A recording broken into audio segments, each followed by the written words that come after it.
భూమిపై అన్యాక్రాంతం చేస్తున్నారని వారిపై చర్యలు తీసుకోండి అంటూ ఓ వృద్ధురాలు కలెక్టరేట్లో కలెక్టర్ హరీంద్ర ప్రసాద్ను కలిసి బోరున విలపించింది. పెదపూడి మండలం సంపర్లో సూర్యనారాయణమ్మ అనే వృద్ధురాలికి 45 సెంట్ల భూమి ఉంది. ఈ భూమిపై సర్వ హక్కులు ఆమెకే ఉన్నాయని, అందుకు సంబంధించి పట్టాదారు పాస్ పుస్తకము, ఇతర డాక్యుమెంట్లు తీసుకొని కలెక్టరేట్కు వచ్చింది.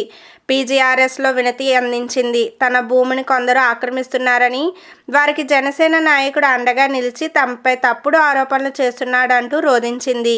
కలెక్టర్ మీడియాతో మాట్లాడుతూ ఇటీవల పెదపూడి తహసీల్దార్ కార్యాలయానికి జనసేన నాయకుడు విచ్చేసి తన భూమికి సంబంధించి ఆరోపణలు చేసిన విషయాన్ని గుర్తు చేసింది.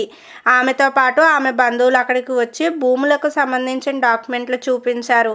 ఈ విషయాన్ని జనసేన అధినేత దృష్టికి తీసుకువెళ్తామని కొందరు వెల్లడించారు. ఆమె విలపించిన తీరు అందరినీ కంటతడి పెట్టించింది. నన్ను బాధ పెట్టేస్తున్నారండి మా బుల్బాబు కూతుళ్ళు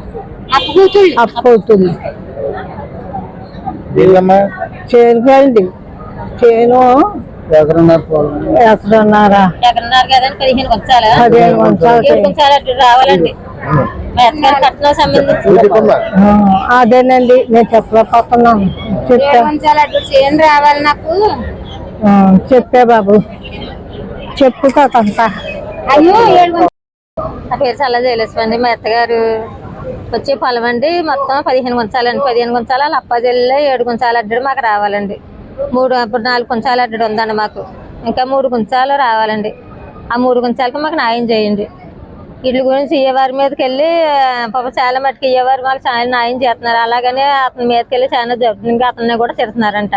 మా అత్తగారి దగ్గర కూడా వచ్చి నువ్వు ఎలా చేస్తున్నారు, మా అత్తగారిని కూడా చాలా జబ్బుగా తిడుతున్నారండి. ఎలా పడితే అలా చేస్తున్నారు ఇంటికి వచ్చి. మాకు ఎలాగలాగా న్యాయం చేయాలని 3 గుంచాలు కూడా మాకు రావాలండి. మరి